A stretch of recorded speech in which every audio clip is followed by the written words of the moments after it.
টানা কয়েক মাস হচ্ছে আইএলটিএস এর জন্য জম্পেশ একটা প্রিপারেশন নিলেন। কিন্তু শেষ সময়ে এসে মনে হচ্ছে যে তরি ডুবার মতো অবস্থা।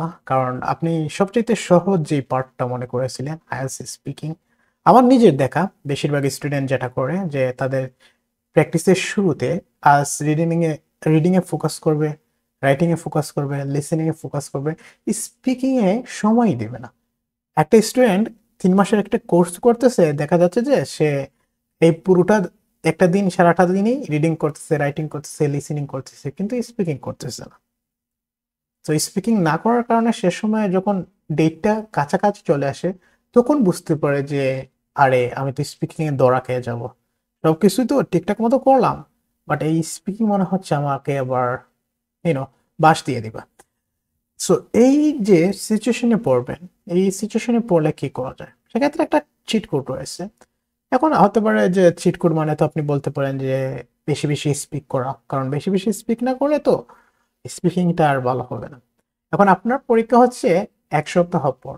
1 সপ্তাহে কি করবেন?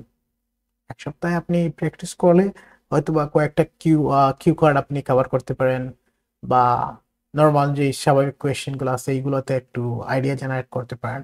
কিন্তু এর বাহিরে আপনার স্টাটারিং কাটানোর জন্য কি করা যায়?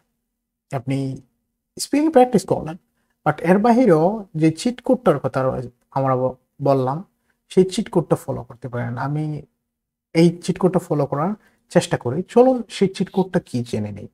সেই চিট কোডটা হচ্ছে আপনাকে এঙ্গেজ ইন অ্যাক্টিভ লিসেনিং। আপনাকে অ্যাক্টিভ লিসেনিং করতে হবে। আপনি বলতে পারেন যে আমি তো লিসেনিং করলাম, আমি লিসেনিং প্র্যাকটিস করলাম না। তো লিসেনিং প্র্যাকটিস করার পরও কেন আমাকে আবার অ্যাক্টিভ লিসেনিং করতে হবে?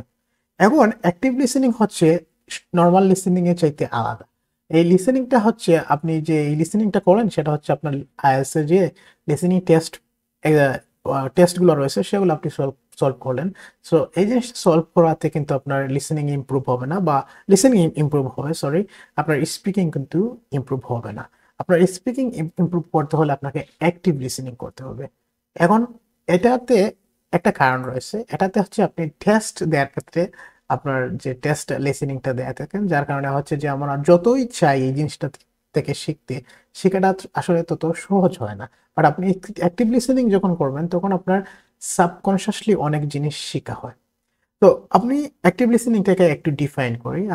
আমরা নরমালি যে আমাদের যে মাতৃভাষায় কথা বলি, বাংলাতে কথা বলি, বা আপনার যেই ভাষাই হোক সেটাতে যখন আপনি কথা বলেন, সেই ভাষাটা আমরা কিভাবে শিখেছি? আমরা অ্যাক্টিভ লিসেনিং এর মাধ্যমে শিখেছি। আমাদের মা-বাবা কিন্তু আমাদেরকে বলেনি, শিখায়নি ১ম দিকে যে, "তুমি রিডিং করো, রাইটিং করো। রিডিং, রাইটিং আমি তোমাকে শিখাচ্ছি। তুমি রিডিং, রাইটিং এর মাধ্যমে তুমি এ বাংলাতে কথা বলতে পারবে।" আমরা এটার মাধ্যমে কিন্তু বাংলাতে কথা বলা শিখিনি। আমরা শিখেছি লিসেনিং করার মাধ্যমে, অ্যাক্টিভ লিসেনিং করার মাধ্যমে। আমরা ইমিটেট করেছি। অন্যরা কি বলতেছে সেটা ইমিটেট করতে, করতে আমরা বাংলাতে কথা বলা শিখেছি।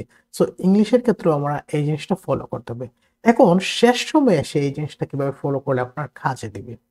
এই জিনিসটা কাজে দিবে তখন আপনি যখন কি করবেন যে এই শেষ সময়টাতে এসে বেশি, বেশি ইংলিশ কনটেন্টে অভ্যস্ত হবেন। আপনি যখন বেশি, বেশি ইংলিশ মুভি দেখবেন, পডকাস্ট শুনবেন, বা YouTube এ যে বিভিন্ন ভিডিও রয়েছে, ব্লগ রয়েছে, সেই ব্লগগুলা যখন আপনি দেখবেন, তখন সাবকন্সিয়াসলি আপনার মাইন্ডটা ইনফ্লুয়েন্সড হবে। আমি আমার নিজের কথাই যদি বলি, আমি যখন কোনো জিনিস ইংলিশে শুনি, এটা শোনার পর আমার মাইন্ড নরমালি আ ইংলিশে কথা বলতে অভ্যস্ত হয়ে যায়। এর কিছু সময় পর দেখা যাচ্ছে যে আমি নিজে, নিজেই ইংরেজিতে কথা বলতেছি। সেই সময়টাতে আমার চিন্তাটা পর্যন্ত বাংলাতে আসে না।